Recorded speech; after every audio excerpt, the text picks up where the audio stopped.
bom dia a todos aqueles que acompanham o nosso curso de comentários e glosas dos registros sobre registros, sob o patrocínio da Uniregistral. Agradeço inicialmente ao Dr. Francisco Raimundo, reitor dessa universidade, pelo patrocínio que nos outorga para este curso. Agradeço a presença de todos aqueles que prestigiam essas nossas aulas.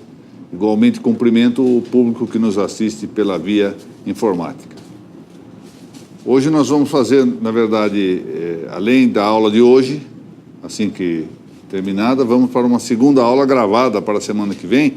Na semana que vem, a aula será exibida no ar às 14 horas, que é a quarta-feira de cinzas. Então, às 14 horas da semana que vem. Na aula de hoje, nós vamos sortear 2 livros. O primeiro é este aqui, A Natureza e os Limites das Normas Judiciárias do Serviço Extrajudicial, que é um livro, um opúsculo, escrito há algum tempo, e que será sorteado entre aqueles que compartilharem a aula durante a sua transmissão.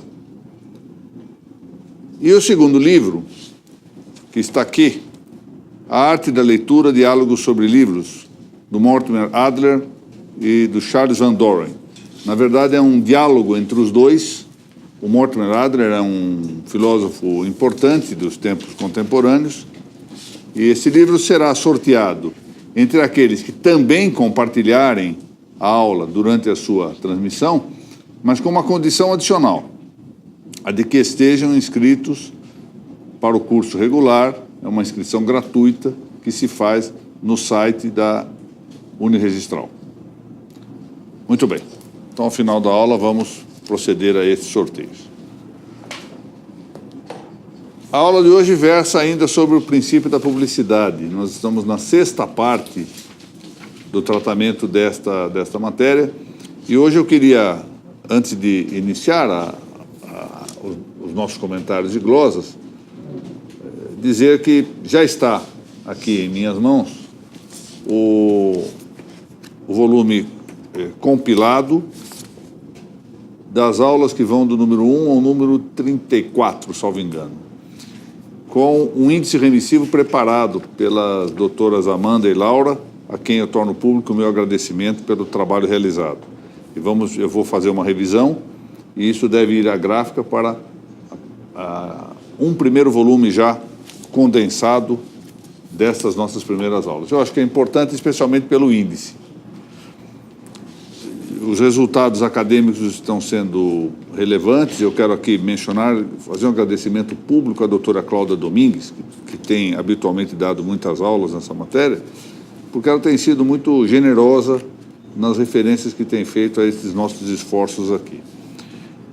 Mas temos formado grupos de estudantes e estudiosos dos registros em toda parte. Penso que é um momento academicamente importante para nós. E se esse nosso esforço tem gerado esse fruto, é muito satisfatório. Já me enche de muita alegria saber que há essa difusão e a possibilidade de melhorar e retificar aquilo que estamos fazendo aqui. Muito bem. Estamos tratando aqui das acepções ou dos sentidos analógicos do termo publicidade. A ideia central que há 5 ou 6 artigos atrás presidiu o começo desta tratativa do princípio da publicidade foi mostrar que nós tratávamos de maneira muito trivial a ideia da publicidade, praticamente reduzindo o tema da publicidade à cognoscibilidade. E que isso não era certo, que ao fundo nós tínhamos implicitado uma série de indicações de que o termo publicidade possuía, de fato, no âmbito do registro, outros significados. E a ideia foi aclarar esses significados, distinguir um pouco melhor os vários sentidos que nós adotamos para o termo publicidade. Dentre esses sentidos, 3, o da expressividade, cognoscibilidade e significância, esses 3 são de tal modo implicados entre si que mal se distinguem. De um certo modo, é preciso, como isso nós fizemos ver na aula passada, um certo esforço para mostrar como eles se distinguem, porque, de algum modo, eles quase que se realizam simultaneamente. E por isso, como isso se passa em concomitância, nós nem sempre descobrimos as várias facetas, os vários aspectos com que esses sentidos podem demonstrar-se. Ora, o registro deve expressar-se, já o dissemos, de modo que possa conhecer-se compreensivamente. O que é conhecer uma coisa compreensivamente? Conhecer compreensivamente é conhecer por sua compreensão, como o nome está dito. A compreensão ou conotação é uma propriedade dos termos, pela qual propriedade nós aferimos ou verificamos o que efetivamente significa esse termo. Então, a compreensão é uma propriedade lógica dos termos, pela qual propriedade se indicam os elementos que compõem o conteúdo deste conceito ou termo. De não ser assim, ou seja, se nós não exprimíssemos o registro de maneira compreensiva, o registro não cumpriria a sua finalidade assecuratória. Ou seja, com o registro, o que se tem de saber clara e precisamente é o que efetivamente se assegura. Portanto, é preciso ser claro, é preciso exprimir conceitos que possam ser compreendidos. Trataremos desse assunto, ainda que com a concisão propícia a esta nossa série, por 3 aspectos distintos.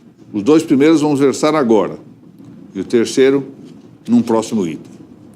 Primeiro aspecto, esse vamos ver nesta aula de hoje, os lapsos na própria atividade enunciativa ou textualizadora das inscrições. Segundo aspecto, da convivência do registrador com o mundo de língua dinâmica.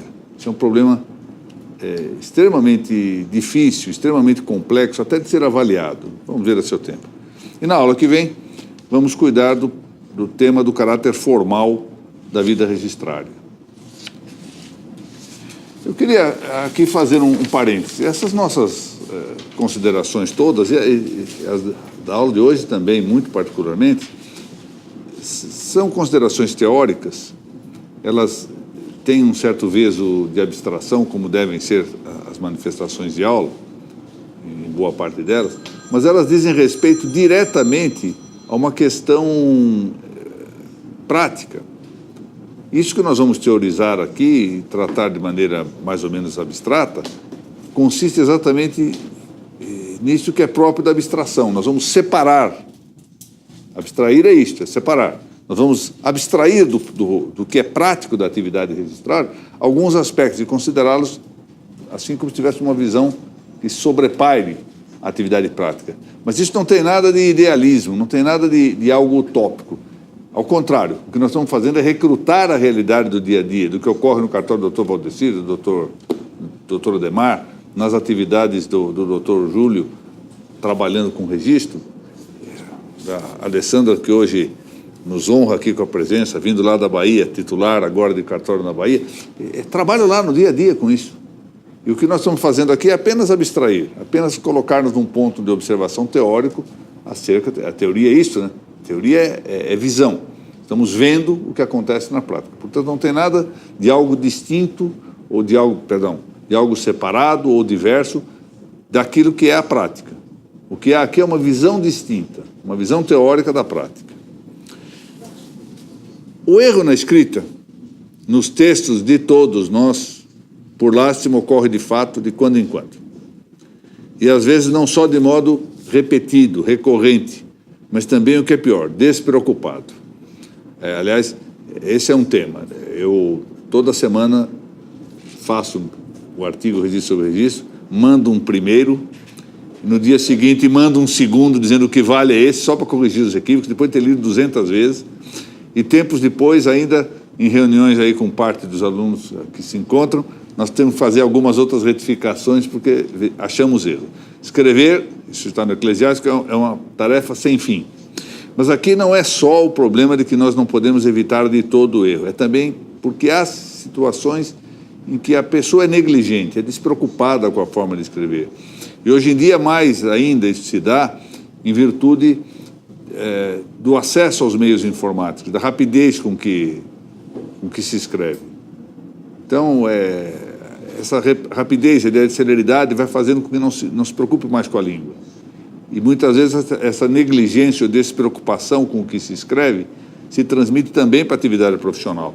Não só do registrador, do tabelião, do juiz, do promotor, do advogado, etc.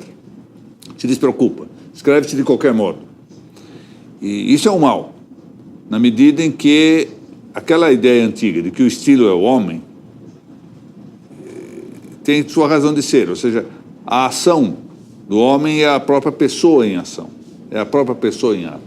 E a forma como nós escrevemos é, em grande medida, aquilo que nós somos, aquilo que nós expressamos ser.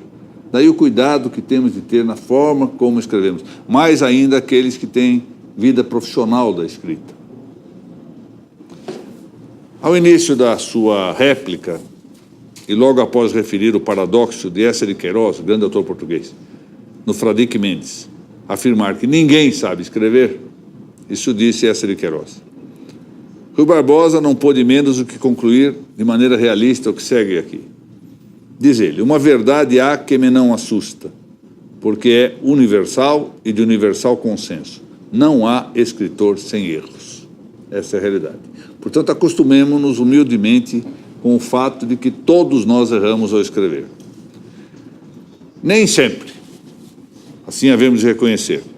A brevidade, a celeridade, essa rapidez, que é uma das favoritas da moda, né? Permite-nos cuidar da sopa de letras que foi rememorada pelo nosso Gustavo Corsão. Eu já tive a ocasião de dizer aqui que, no meu modo de ver, Gustavo Corsão seguramente está entre os melhores escritores brasileiros da língua portuguesa, se não mesmo o melhor de todos eles. E o que ele conta é que ele, quando pequeno, a mãe servia a ele sopa. A mãe era uma professora, dona de uma escola, e servia a ele sopa com aquelas letrinhas, macarrão de letrinha. No meu tempo de menino também era assim. Não sei se ainda existe hoje, deve existir ainda. E ele tinha a mania de formar, à beira do prato, da sopa, formava frases com as letrinhas. Diz ele que esse costume fez-se de tal modo arraigado na vida dele, que quando ele escrevia, às vezes parava uma semana inteira em cima de uma frase para encontrar a melhor formulação. Ou seja, com vagar e com esmero, assim deve prescrever-se a escrita de todos nós. Escrever com ponderação e primor, ter o gosto de conviver pacientemente com as palavras, até que elas digam o que queremos que digam. Das várias habilidades que se deve exigir, com maior ou menor sucesso, com maior ou menor efetividade e brilho, etc., nas ações intelectuais, nas tarefas intelectuais, de todas elas, a de que eu mais gosto, eu não sei se é a que eu me saia melhor, e tenho dúvida de que alguma delas possa ser considerada a melhor. Mas, deixando a mediocridade de lado, a de que eu gosto de fazer é escrever. E eu não chego a ter uma sopinha de letras, mas às vezes fico horas em cima de uma frase para ver melhor a construção. E sou um pouco impaciente com escritos que não me agradam. Então, por isso mesmo, gosto eu próprio de escrever os meus textos. Nem sempre dá para fazer isso, porque na minha função na presidência da sessão não consigo escrever todos os votos, e até procuro só saber o que estão decidindo sem lê-los com muito cuidado, porque eu tenho o meu jeito de escrever e gosto desse trabalho de escolher palavras, escolher a letra certa. Eu penso que, de algum modo, talvez não tão excessivamente quanto eu me dedique a isso, mas, de algum modo, todos nós devemos zelar pela boa escrita, lembrando que a boa escrita vai mostrar, de algum modo, a todos que nos veem. A escrita é uma forma da nossa personalidade. E, às vezes, na atividade profissional, os registradores se esquecem disso, os tabeliães se esquecem disso, os promotores se esquecem disso, os advogados se esquecem, os juízes se esquecem. Somos nós que estamos escrevendo ali, a nossa personalidade está envolvida nisso. Também isso deve aconselhar-se ao registrador, pois, que ele, enfim, nunca se expresse mal em suas inscrições. É dizer, que ele nunca se exprima sem precisão ou sem clareza nos atos de seu ofício, porque ele é chamado a isto. A falta de exatidão e claridade nas inscrições prejudica-lhes a compreensão e, de conseguinte, inocuiza, inutiliza, diminui, debilita a função de conhecimento registral. Com efeito, esse conhecimento só tem sentido se ele alcançar seu propósito, ou seja, se seu objeto for compreendido. A título de exemplo, vamos percorrer alguns casos registrais pitorescos. Um dia, quem sabe, o doutor Ademar Fioranelli vai dar-nos a honra de escrever um livro sobre o folclore registral. Já são tantas as coisas, né? Pois é, o doutor Ulisses era bom nisso. Então, temos alguns casos. Esses casos são um pouco imbricados, são classificações que permitem discutir. Mas, enfim, há anomalias semânticas. Estou dando exemplos aqui recolhidos durante correições a que eu me dediquei ao largo da minha carreira. Por exemplo, descrições de imóveis retangulares que se desenham com 7 lados. Quer dizer, um imóvel retangular com 7 lados, etc. É uma anomalia semântica. Inconsistências. Registra-se o presente comodato, cujos aluguéis são... Não era comodato, coisa nenhuma, era uma locação. Mas como o título vinha escrito comodato, ficou ali constante. Redundâncias.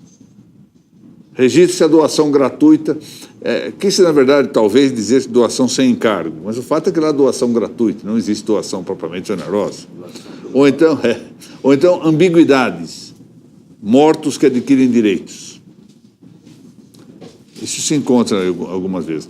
Arthur Nussbaum, que é um conhecido teórico do direito alemão, lembrara mesmo um exemplo no registro germânico, em que o imóvel matriculado, em virtude de sucessivos parcelamentos, era já inexistente, mas que um erro de aritmética permitia sobreviver com o resto fictício de área. Isso não é incomum. Isso não é incomum, especialmente nesses polígonos irregulares, não é infrequente. Eu, durante uma correição aqui na Grande São Paulo, eu detectei um fato desse, ou seja, a matrícula estava aberta para uma suposta remanência de área que não existia, efetivamente. É porque se dá o seguinte, vou contar uma história interessante. Um autor célebre num livro chamado O Tablado de Arlequim,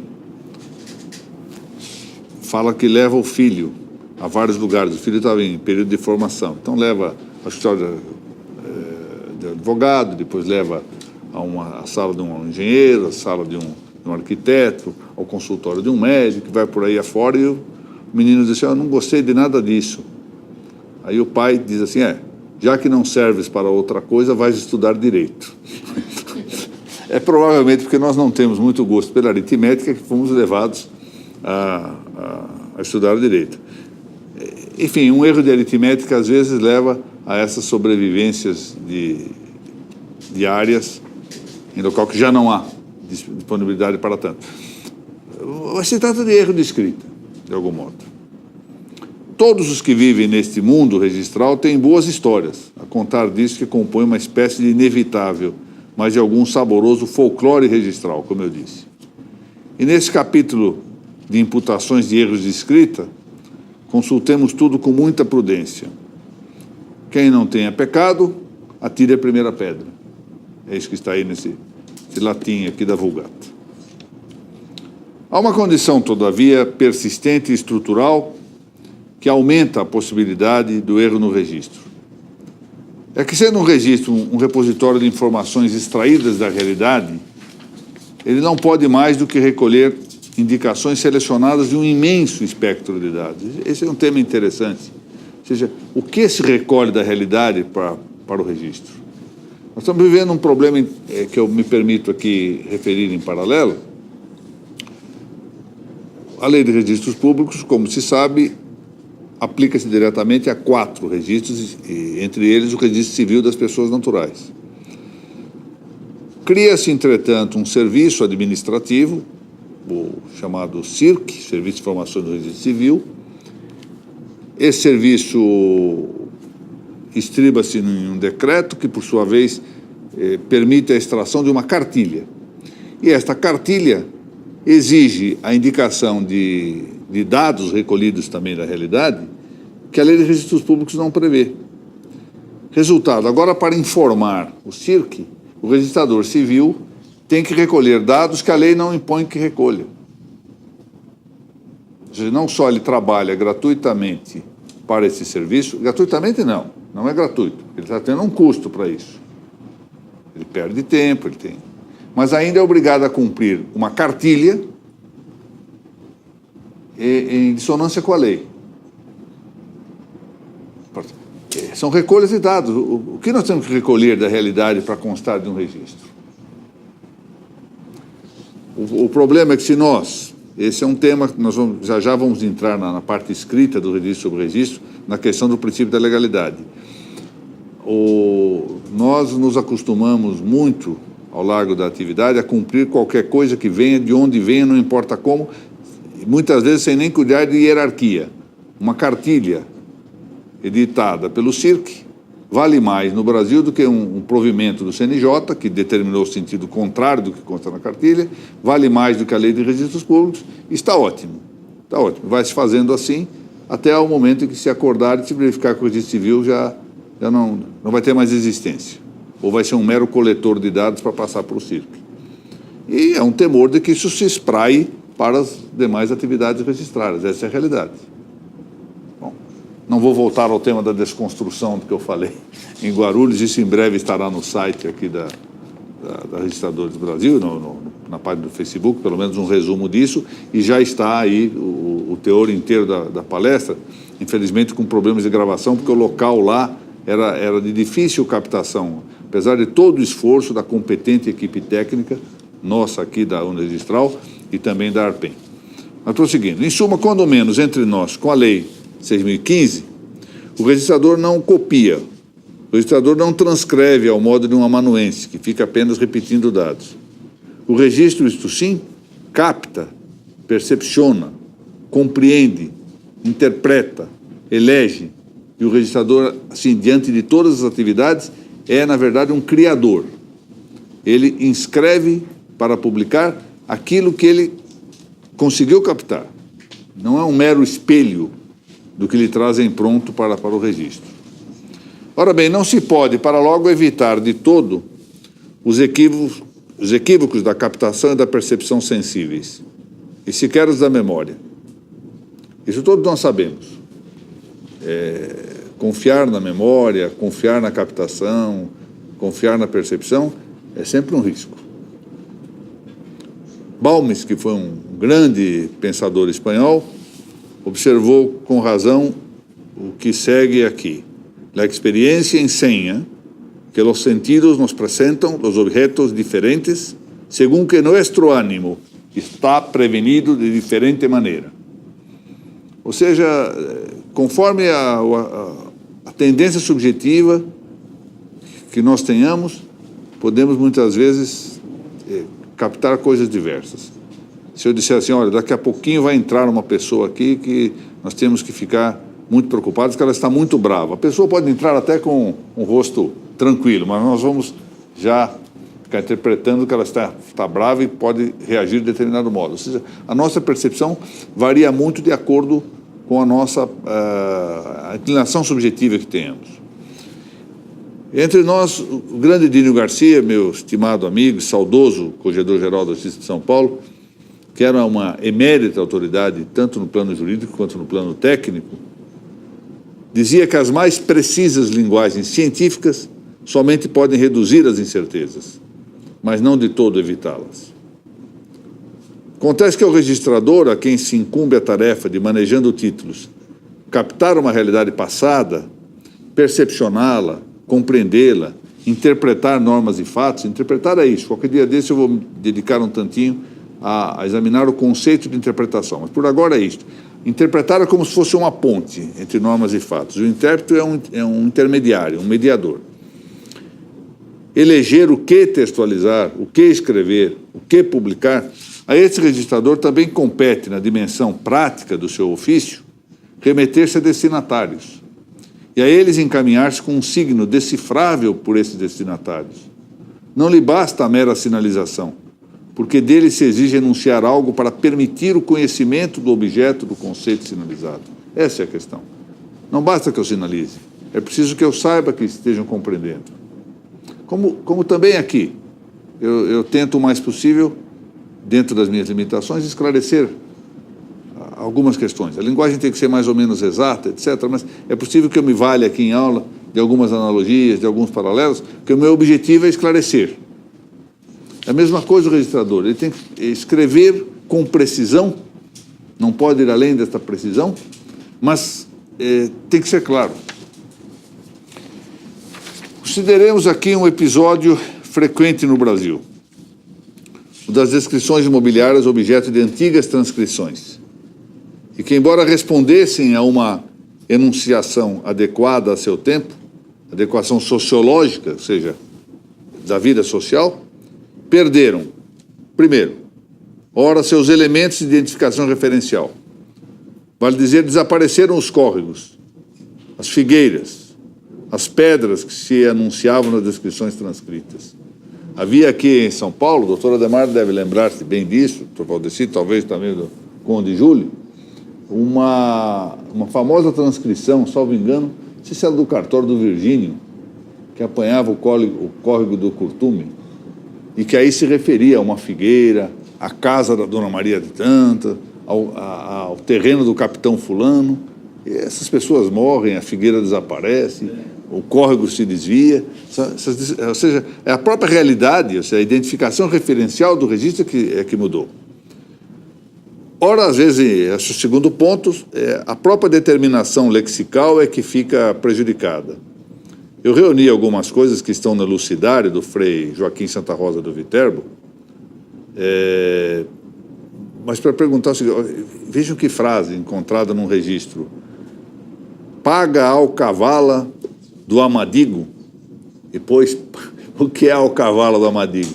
A alcavala tinha mais de um sentido, mas a alcavala, que é uma palavra que já não se usa já não está no vocabulário do dia a dia, e provavelmente não se encontra nos nossos dicionários de hoje. Alcavala era um imposto pago por vassalos, e às vezes também significava calção ou garantia. Amadigo é lugar, casa, mas também casal. Paga a alcavala do Amadigo, ou seja, paga o imposto pelo lugar ou pela casa. Estava lá escrito. Aí vem uma casa situada perto do Quaramolos. Era o Quaramolos. Quaramolos era uma expressão. Inicialmente era um nome próprio, depois transformou em um nome comum para significar mosteiro. Perto de um mosteiro. O juiz determina a expedição de um mandado para anular um registro por sometimento. O que é esse sometimento? Astúcia, inspiração perversa. Corresponderia mais ou menos ao dolo, a uma fraude. Isso estava no registro antigo. E que significação tem hoje? Isso é uma dificuldade. Claro que a segurança jurídica esperada do registro impõe alguma sorte de permanência no tempo. Notemos isso. Assim, em linha de princípio, o registro é uma conservadoria. Do jeito que anda o registro civil, em que a cada dia eu posso entrar lá e fazer alguma coisa, posso ter 10 pais afetivos, posso ter 2 ou 3 gêneros, agora isso é livre, matéria livre, direito à felicidade, etc., praticamente acaba a permanência. E o registro desaparece com isso. Mas, enfim, vamos aguardar que isso seja só uma moda e que logo se supere. O registro é uma conservadoria não no sentido de que seja um museu encarregado de conservar fósseis. Não é isto. O registro não é uma oficina de taxidermia jurídica, como está dito. Não vamos empalhar nada. Mas é um ofício de conservação. Nisto que o registro deve dar continuidade a estados jurídicos. Deve zelar por sua permanência e por sua vitalidade.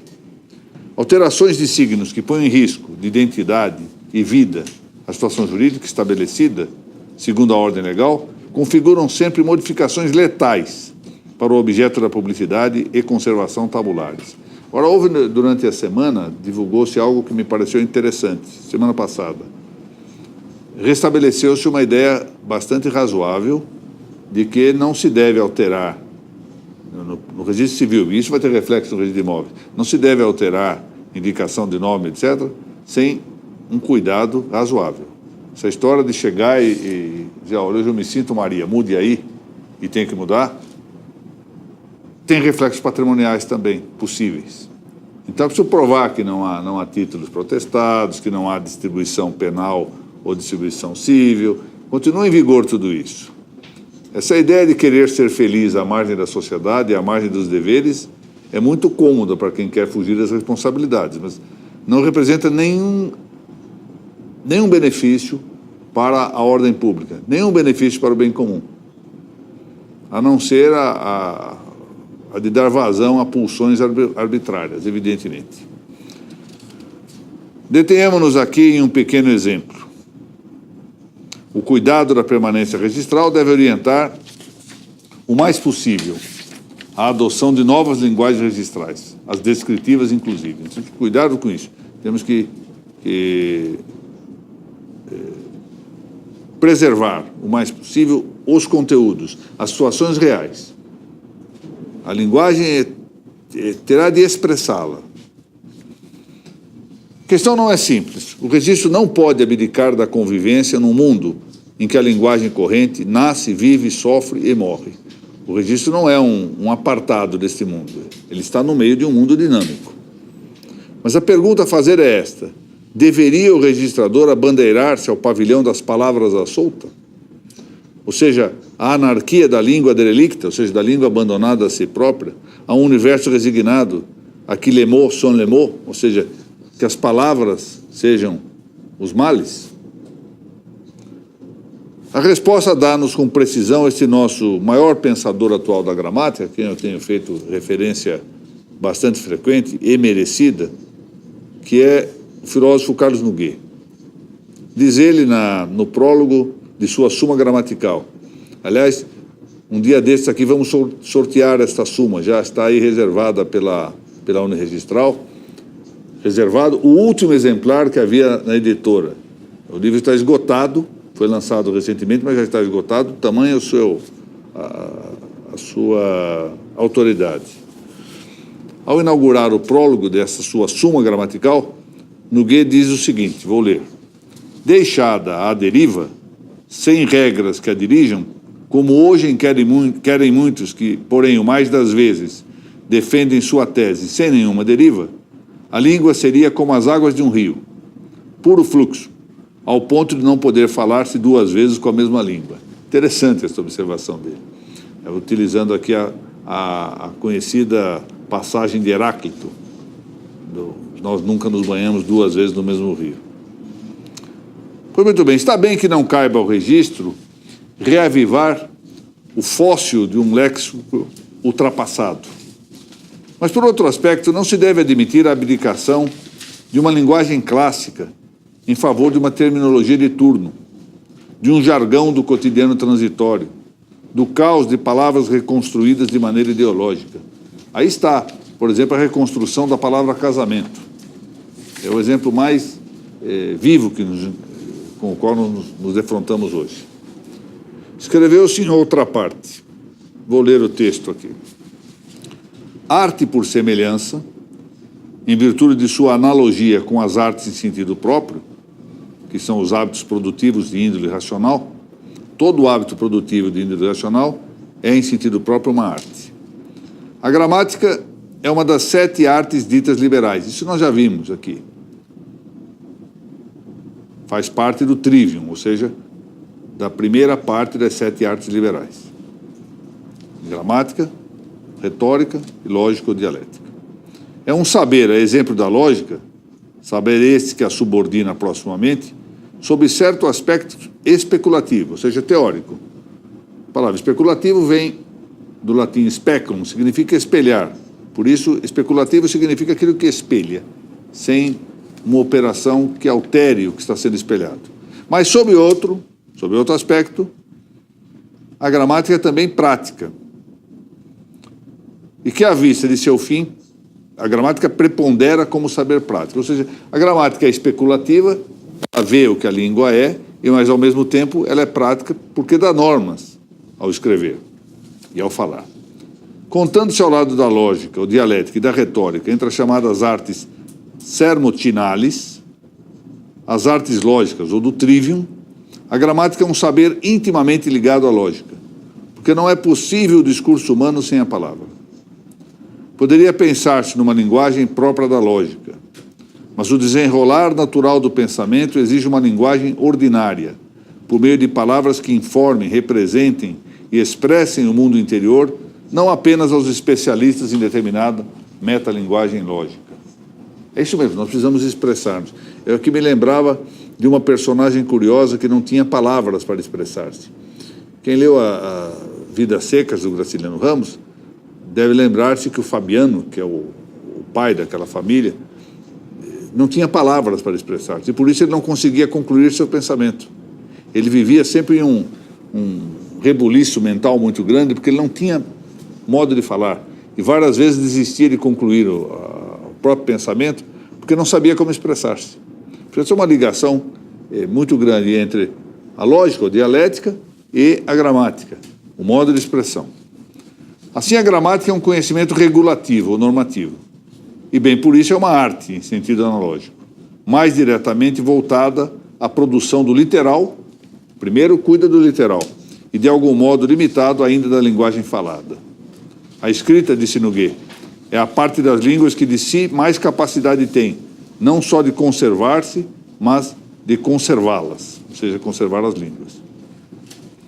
É uma coisa interessante, queria lembrar, eu era moço quando vi uma notícia que me estarreceu. O governo da Coreia do Norte, já então comunista,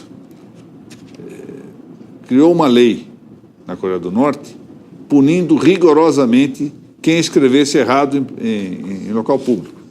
Ou seja, percebeu claramente que a destruição ou a desconstrução da linguagem implicava a desconstrução da própria lógica. E que, por isso, o cuidado da linguagem era importante. Evitar que esse manejo ideológico da língua.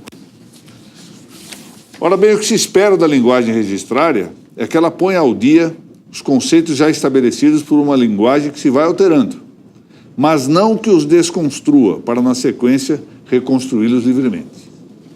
A propósito, deve-se a Romano Amério, um autor que eu muitas vezes tenho aqui posto em referência, esta muito aguda observação, a de que nesses nossos tempos a trivialização e a recorrência no mundo verbal correspondem frequentemente a um esvaziamento da realidade.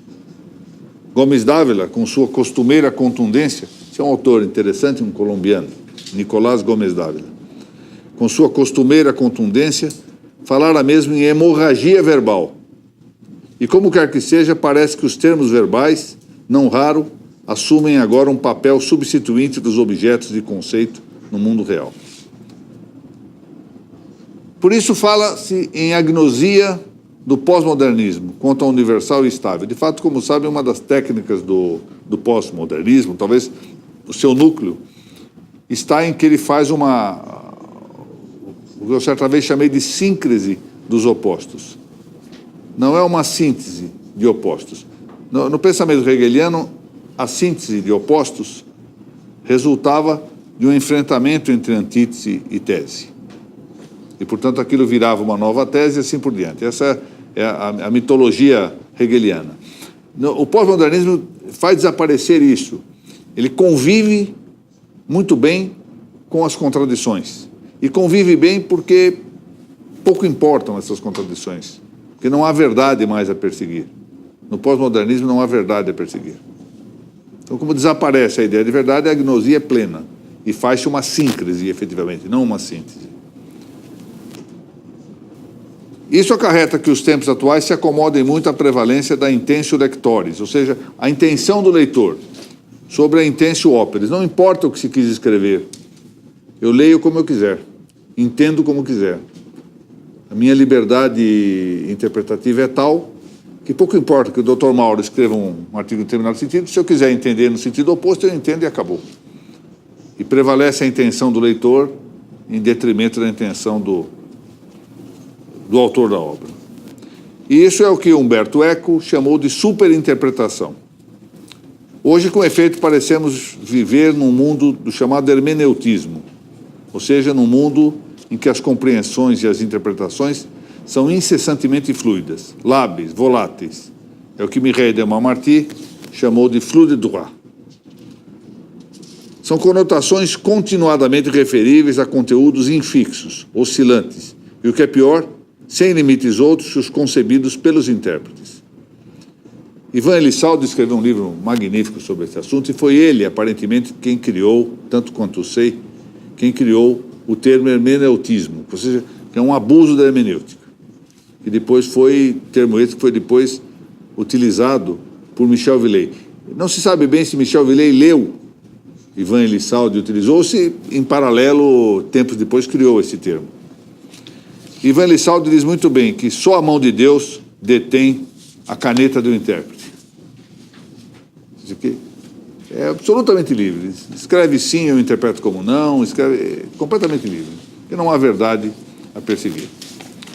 Este gênero de inconstância, de imprecisão, de hesitação, pode arrastar a inutilidade de um registro, que não tenha já a função de conservar, de estabilizar, de solidar, de custodiar a permanência da realidade. As revoluções são sempre assim.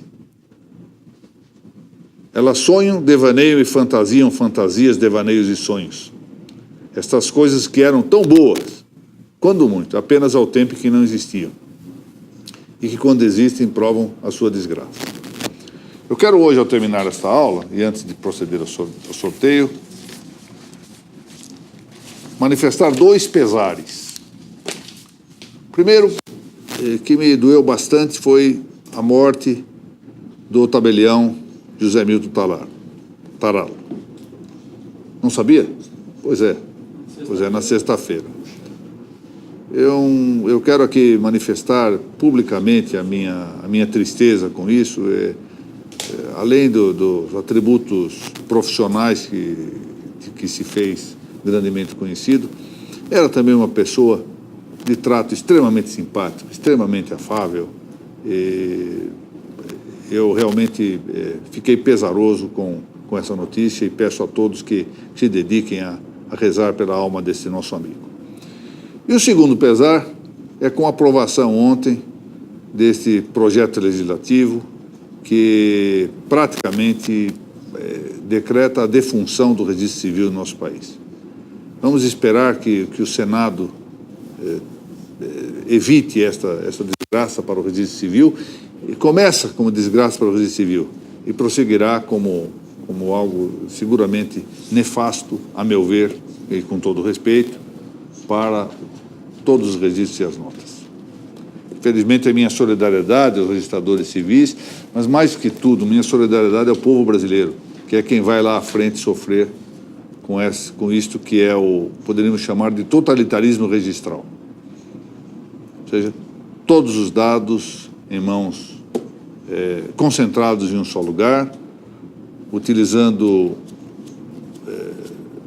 a meu ver, indevidamente o trabalho do registro dos registradores civis, passando ao largo do caput do artigo 236 da Constituição Federal e permitindo não só a bisbilhotice generalizada, mas a possível venda de informações, aliás, está previsto lá mesmo na lei, venda de informações a terceiros.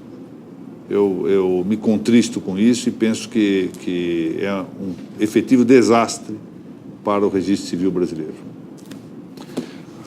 Mas, vida que segue, vamos confiar em que Deus ainda nos socorra. Doutora Graziela, podemos fazer o sorteio? Ainda não chegou. Não chegou ainda? Não. Vamos aguardar alguns minutos. Nós vamos prosseguir depois gravando. Aqueles que tiverem ainda paciência de ficar um tanto mais, teremos a gravação da próxima aula. Enquanto isso, tenho mais uns 2 minutos para comentar aqui? Então vamos comentar. Ontem o Conselho Superior da Magistratura de São Paulo decidiu um caso interessante. Essa é boa questão para os concurseiros, sempre estão ouvindo, né? Num processo relativo a um ato de averbação, decidido pela primeira vara de registros públicos, houve recurso para a Corregedoria Geral da Justiça de São Paulo. Esclarecemos para os de outros estados. São Paulo, desde a década de 80, mal ou bem, com acerto ou desacerto, e quero dizer claramente, por culpa minha, dividiu-se a atribuição recursal quanto aos registros e às averbações. Os registros, por meio do processo de dúvida, são objeto de recurso perante o Conselho Superior da Magistratura de São Paulo e as averbações objeto de recurso administrativo previsto no Código de Organização Judiciária de São Paulo, que é um decreto-lei de 1969, as averbações são objeto de recurso perante o Corregedor-Geral da Justiça. Naturalmente, como o Corregedor-Geral da Justiça é um órgão monocrático, ele decide monocraticamente, não há forma, não existe jeito de decidir coletivamente. Decidiu monocraticamente. Acontece que o regimento interno do Tribunal de Justiça tem uma norma geral dizendo que nos processos administrativos e jurisdicionais, havendo decisão monocrática, cabe recurso ao colegiado correspondente, recurso de agravo regimental. E é isso que aparece, pois, um agravo regimental ajuizado, interposto, perante o Conselho Superior da Magistratura. Quando o Conselho reunido e acabou prevalecendo o entendimento, eu fiquei com o acórdão de que não cabe esse agravo regimental para o Conselho. Claro, quando a norma regimental diz que sempre caberá agravo interno ou regimental das decisões monocráticas, é na suposição que a última instância não seja monocrática. É na suposição de que haja um órgão colegiado a que supeditar esse órgão monocrático, o que não é o caso da Corregedoria. Nessa hipótese, a Corregedoria de algum modo se subordina ao órgão especial nos processos disciplinares, administrativos disciplinares, de algum modo também depende do Conselho Superior da Magistratura nos casos das dúvidas, de que o Corregedor-Geral é o relator nato, mas não nos demais casos. Ali não há nenhuma possibilidade de agravo regimental, porque não existe um órgão colegiado com competência para rever os atos do Corregedor-Geral em que ele seja soberano. Então, por unanimidade, o Conselho não conheceu desse recurso e continua no Estado de São Paulo prevalecendo o entendimento de que somente os atos de registro estrito sensu, e naquela hipótese que, salvo engano, está no provimento 47 do CNJ, tratando-se de regularização fundiária, o provimento indica que as averbações também serão objeto de dúvida.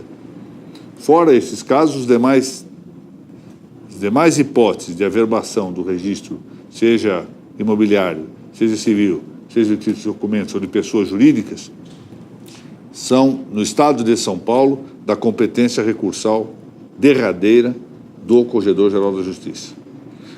Então, o que cabe para quem não vê a sua decisão acolhida e acha que tem razão? Via jurisdicional. O que não é possível é uma via administrativa, prosseguir uma via administrativa inexistente. Então, isso que ficou decidido. Já temos condição? Pronto. Nós vamos fazer os dois. Vamos fazer os dois. Vão os dois hoje? Muito bem. Parabenizo a Graziela por mais esse ato. Então, vamos sortear primeiro esse mais desvalioso. Comecemos pelo pior e vamos pelo melhor, sempre assim. Pode ir. Vamos lá. Vamos lá. Primeiro vai para o número 7, Thaís Castelo Branco. A doutora Thaís Luciano Castelo Branco, lá de Trairi, no estado do Ceará, e que é uma das grandes fomentadoras do Facebook, da página do Facebook, que, um pouco contra a minha vontade, mas agora já resignado, foi criada por ela.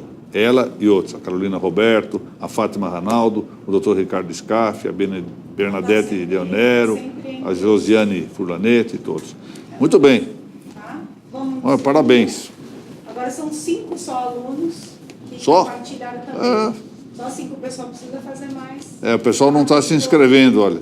E esse livro é magnífico. O Mortimer Adler foi realmente um grande pensador, que curiosamente pensador de origem judaica, e que acabou se transformando num dos maiores filósofos tomistas, embora judeu. Interessante. Vamos lá?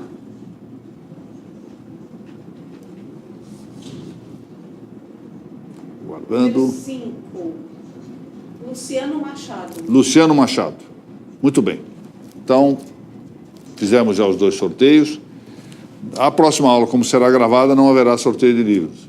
E eu lembro que ela será exibida às 14 horas da quarta-feira de cinzas.